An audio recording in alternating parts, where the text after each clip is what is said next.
Sziasztok! Ez itt az Élménytérkép vlog. Eljöttünk a Gödöllői Királyi Kastélyba, hogy egyrészt megnézzük azt, hogy mi mindent láthat az, aki meglátogatja a kastélyt, de megnézhetjük azt is kivételesen mi, hogy melyek azok az elzárt területek, ahol eddig nagyon kevesen jutottak el. Elmegyünk abba az alagútrendszerbe, ami a kastély alatt húzódik, és állítólag az 5 km messzeségben lévő Mária Besnyői templomig is elér. Gyertek velünk, nézzétek végig a videót! Először is végigvezetnénk benneteket a kastélyon és a kastély történelmén, hogy megcsodálhassátok ezt a pompát, ami itt elénk tárult. A kastély építtetését a 18. század egyik legtekintélyesebb magyar főura, első Grassalkovich Antal gróf 1735 után kezdte meg. Második fénykora több mint 100 évvel később, 1867-ben kezdődött, amikor a magyar állam által megvásárolt, felújított és átalakított kastély koronázási ajándékként első Ferenc József és Erzsébet, vagyis Sziszi királyné pihenő rezidenciája lett. Erzsébet királyné halála után első Ferenc Józsefet, a trónon követő 4. Károly első hosszabb gödöllői tartózkodásának a monarchia összeomlása vetett véget. 1920-tól Horthy Miklós kormányzó nyári rezidenciájaként működött kastély életében a királyihoz hasonló időszak következett. Beköszöntött az ősz a gödöllői kastély kertjébe. A szellemi tornával egybekapcsolt testi torna jegyében egyszerű keretek között zajlott le az idén a gödöllői vadászlovaglás, amely alkalommal a kastély lakói élükön ifjakat megszégyenítő frissességével főméltóságú kormányzóurunk és családjának tagjai is részt vettek. A békeidő gondtalan éveiben a gödöllői kastélyból induló vadászatok fényes keretek között megtartott előkelő sportesemények voltak. Ma a háború idején nem lehet helye a fénynek és pompának, de annál inkább szükséges, hogy a küzdő ember teste egészséges testedzést végezzen. Bár az épület maga nem szenvedett károsodást, a 44-ben bevonuló német majd orosz csapatok a berendezés nagy részét elszállították, vagy egyszerűen csak elpusztították. 1950-től a gazdasági épületekben a szovjet alakulatok állomásoztak, a műemlékké nyilvánított főépületben pedig a szociális otthon működött. Ezzel együtt megkezdődött a kastély lassú pusztulása is. 1985-ben indultak meg az állagmegóvási munkálatok, majd néhány évvel később elkezdték kiüríteni is az épületet, hogy megkezdhessék annak felújítását. Ha a falak mesélni tudnának, ez a gondolat a Gödöllői Királyi Kastélyban járva tehát tényleg értelmet nyer. Járt itt több koronásfő, volt királyi, majd kormányzói vadászkastély, hadikórház és főhadiszállás, méghozzá több alkalommal. A legmeglepőbb társbérlet nem is olyan régen kapott helyet a falak között.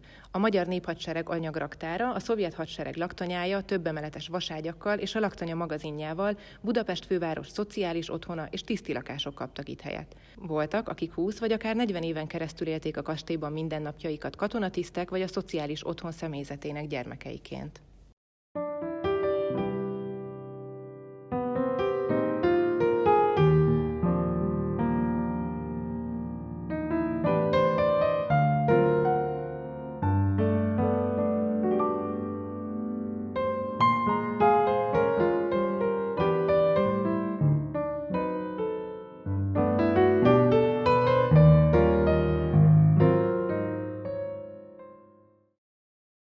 Ahogy a bevezetőben is ígértük, számunkra is a legérdekesebb és legizgalmasabb rész volt az, amikor lemehettünk a kastély alatti alagútrendszerbe.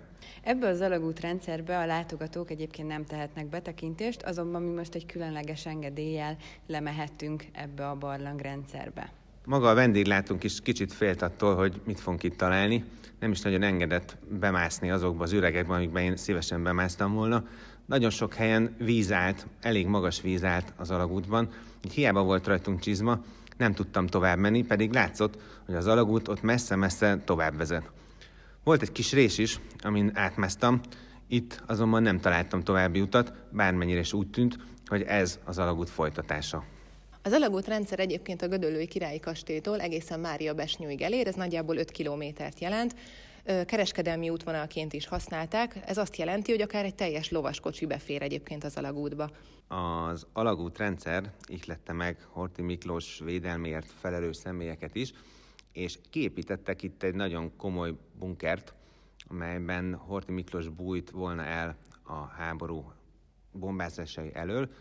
Igaz, hogy ezt soha nem használhatta, és nem is készült el teljes egészében, mivel hamarabb menekült az országból, mint hogy ideért volna a háború.